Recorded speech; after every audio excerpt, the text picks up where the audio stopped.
happened to a passion I could live for? What became of the flame that made me feel more? And when did I forget that I was made to love you, I was made to find you, I was made just for... Hey everybody, thanks for joining me again as we are coming towards the end of our 21-day challenge towards a love revolution, which is really has nothing to do with love in terms of romantic love and friendship love.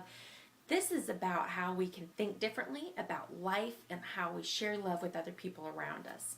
So I kind of had a theme going this week where I'm reading things from different books, and guess what? Today is no exception. So today I wanted to read you a little excerpt from a book called Love Does by Bob Goff. I have been reading this book. As you can see, I'm a little bit of a nerd. I underline, highlight, and flag things. This book is going to have more flags. I got about a third of it left to go, and I'm just thoroughly enjoying it. I strongly recommend this book.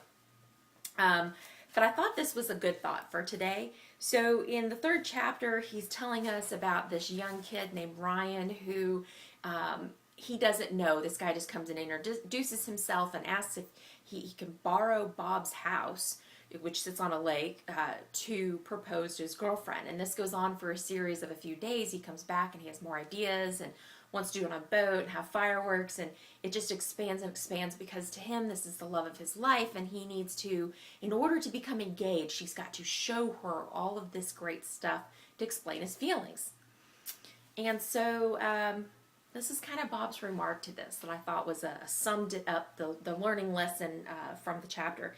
I used to think being loved was the greatest thing to think about, but now I know love is never satisfied just thinking about it.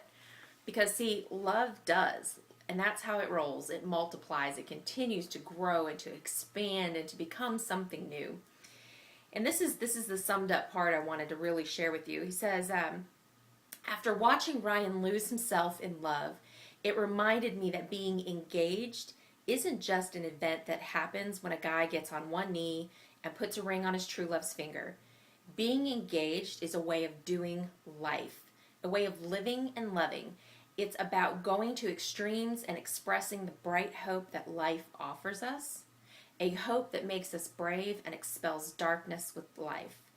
That's what I want my life to be all about, full of abandon, whimsy, and in love. I want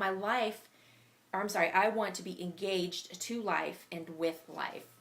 And I think that's one of the greatest things to think about, again, in changing our overall perspectives on life and love and how we share our life with other people, is being fully engaged in it.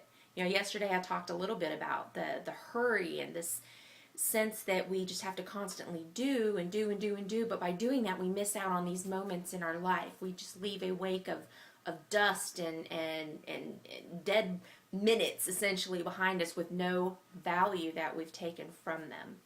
And today, talking about how do we actually engage fully in our life, having these moments, these opportunities that come to us, the people that are around us in relationships, or the new ones we can create, and actually engaging in that moment. Remember, we talked a little bit last week about listening. It's being in that moment with somebody, genuinely listening and being interested in what they're saying, connecting with them, taking that moment back, being fully in the moment, sharing hope and light and love with everybody around us. That gets you to a place of fully living, that place of gratitude, of joy, that no matter how dark your life is, no matter how much sorrow you've had to experience, or how emotionally ravaged you feel, all of that can be overcome through love. So we are going to go out and challenge each other today to be fully engaged in every moment and every opportunity that crosses our paths. And then we're going to start seeing how life changes around us, your perspective, what you notice, and it goes even more beyond what you observe, but what you're actually taking in, what you feel going on in here during those moments of engagement. I promise you, it is a game changer if you will choose to allow it to happen to you. You have to make the choice to take down a wall and actually allow it to happen, to actually allow the participation of your own life. So get up off the bench. Go do it. Go be engaged. Be in love. Go do whatever you have to do, but enjoy the heck out of today.